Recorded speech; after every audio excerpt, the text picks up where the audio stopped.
Assalamualaikum warahmatullahi wabarakatuh. Perkenalkan, nama saya Feby Ayu Istikarini dari kelas 1A Akuntansi Manajerial Politeknik Negeri Samarinda. Kali ini saya ingin menjelaskan tentang pengaruh lingkungan terhadap perusahaan.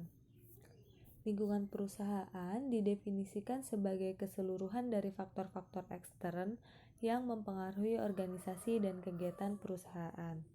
Faktor-faktor yang mempengaruhi perusahaan tersebut luas dan banyak jumlahnya, termasuk aspek-aspek sosial, ilmu pengetahuan, ekonomi, politik, hukum, dan sebagainya. Sifat-sifat perusahaan seperti struktur, organisasi, dan tingkah lakunya dapat diketahui dengan melihat keadaan lingkungannya. Lingkungan dalam arti luas ada lingkungan umum dan lingkungan khusus. Lingkungan umum jauh dengan perusahaan, bisa langsung atau tidak langsung mempengaruhi perusahaan. Sedangkan lingkungan khusus dekat dengan perusahaan karena berpengaruh langsung terhadap perusahaan. Lingkungan umum meliputi berbagai faktor, antara lain kondisi ekonomi, politik dan hukum, sosial budaya, demografi, teknologi, dan kondisi global yang mungkin mempengaruhi organisasi. Perubahan lingkungan umum biasanya tidak mempunyai dampak sebesar perubahan lingkungan khusus. Namun demikian, manajer harus memperhatikannya ketika merencanakan, mengorganisasi, mengarahkan, serta mengendalikan aktivitas organisasi bisnis. Di sini akan saya jelaskan beberapa. Yang pertama ada kondisi ekonomi. Tingkat inflasi, masalah pengangguran, tingkat pertumbuhan pendapatan nasional, keadaan neraca pembayaran, kondisi pasar saham, serta fluktuasi kurs valuta asing dan suku bunga secara umum adalah beberapa faktor ekonomi yang mempengaruhi praktik manajemen dalam aktivitas bisnis. Yang kedua ada kondisi politik dan hukum. Terdapatnya kestabilan politik dan kebijakan pemerintah yang sesuai dapat menciptakan suasana kondusif untuk mengembangkan aktivitas organisasi bisnis di berbagai bidang. Yang ketiga ada kondisi sosial budaya. Para manajer perlu memperhatikan adanya perubahan sosial budaya masyarakat, khususnya pola dan tren pasar yang dituju. Manajer perlu menyesuaikan strategi bisnis, terutama pemasarannya, dengan kondisi nilai-nilai sosial, kebiasaan, dan selera konsumen. Sebagai contoh, saat ini tren nilai dan selera masyarakat perkotaan adalah kembali ke alam, sehingga perusahaan perlu menyesuaikan strategi pemasarannya, misalnya dengan membuat produk yang alami tanpa bahan pengawet. Yang keempat, kondisi demografi. Kondisi demografi mencakup kebiasaan yang berlaku dalam karakteristik fisik dari populasi, seperti jenis kelamin, usia, tingkat pendidikan, lokasi geografis, pendapatan, konsumsi keluarga. Yang kelima, ada teknologi. Teknologi merupakan salah satu faktor lingkungan umum yang paling dramatis atau paling cepat mengalami perubahan. Teknologi pun menjadi salah satu faktor yang mempengaruhi keputusan manajer, terutama dalam hal pengembangan produk. Sebagai contoh, saat ini dinamika industri ponsel sedang berkembang pesat. Kita selalu mendapat informasi adanya tawaran produk ponsel dengan berbagai fitur dan manfaat baru dalam waktu yang sangat cepat.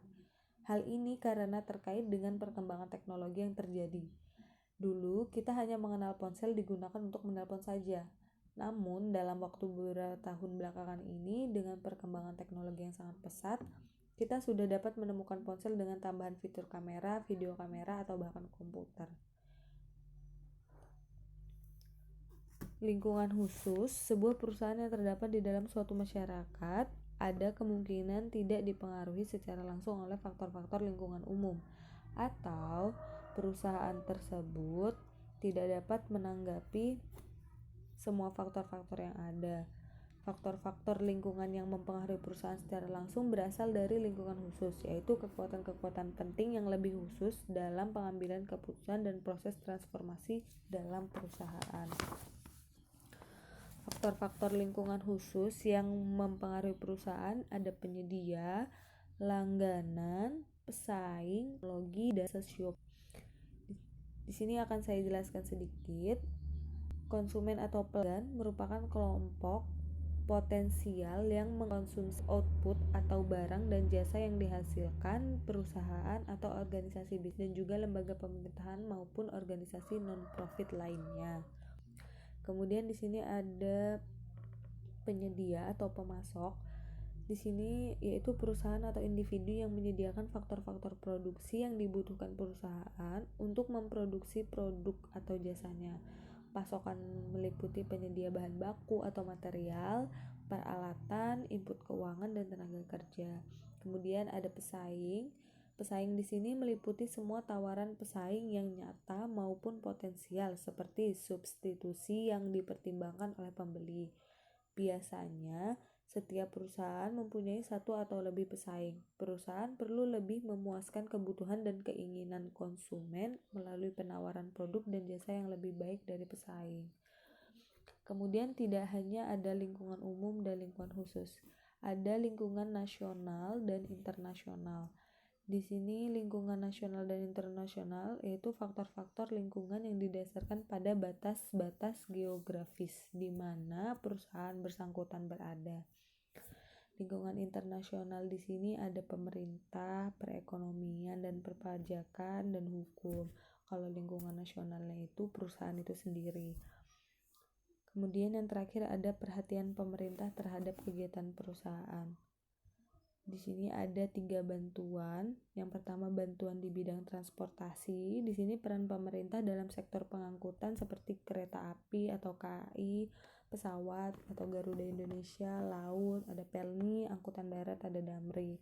Yang kedua ada bantuan pada perusahaan kecil. Bantuannya ini ada finansial, bantuan pemberian kontrak, dan bantuan teknik dan manajemen. Yang terakhir ada bantuan di bidang komunikasi yaitu penggunaan satelit. Sekian penjelasan dari saya kali ini, kurang dan lebihnya saya mohon maaf. Assalamualaikum warahmatullahi wabarakatuh.